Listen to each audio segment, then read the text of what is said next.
Hi there, I'm Gabriel Morris, author of the spiritual adventure story Kundalini and the Art of Being, and my second book I'm going to be self-publishing as an ebook.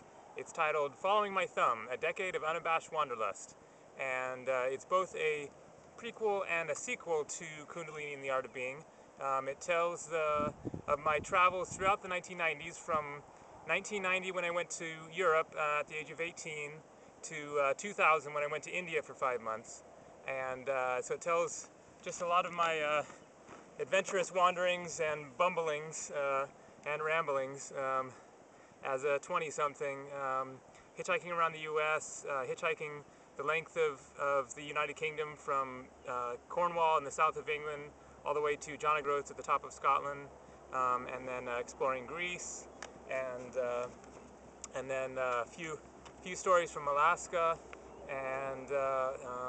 and then section 2 is through the mid 90s, when I was basically hitchhiking around the U.S., living on farms and going to festivals, rainbow gatherings. I talk a lot about the rainbow gatherings, and then in 1997, then I flew to Hawaii for 2 months with the plan just to sleep on the beaches and trip around, and I ended up living in the rainforest of the Kalalau Valley on the island of Kauai for 7 weeks. So I tell of my adventures there, camping out and swimming in the beach and getting papayas straight from the trees, and getting bit by one of these huge centipedes that they have in Hawaii. These big centipedes that are fairly poisonous.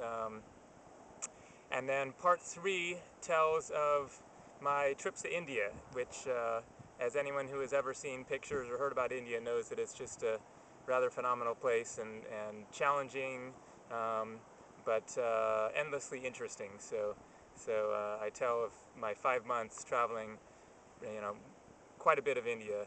Not all of it. There's so much to see, of course. I've been there 3 times now, twice since that trip, and there's still tons more to see, but it's quite an interesting place. So I'm going to read a little bit of an excerpt from Following My Thumb.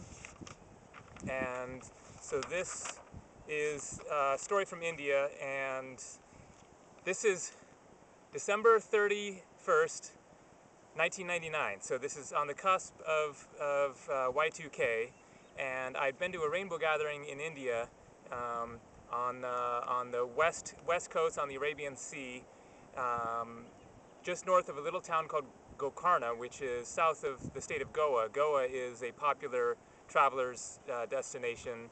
It was a Portuguese settlement. It's a tiny little state compared to most of the states of India, and it's got most of the great beaches on India. So it's very popular with young travelers.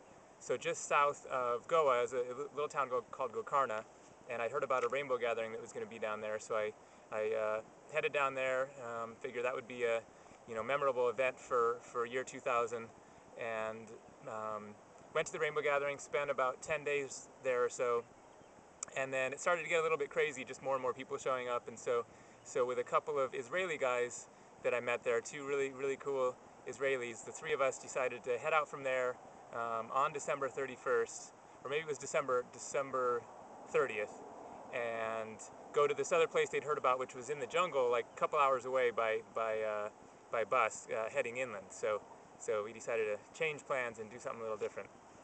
So this is just as we've arrived in the jungle.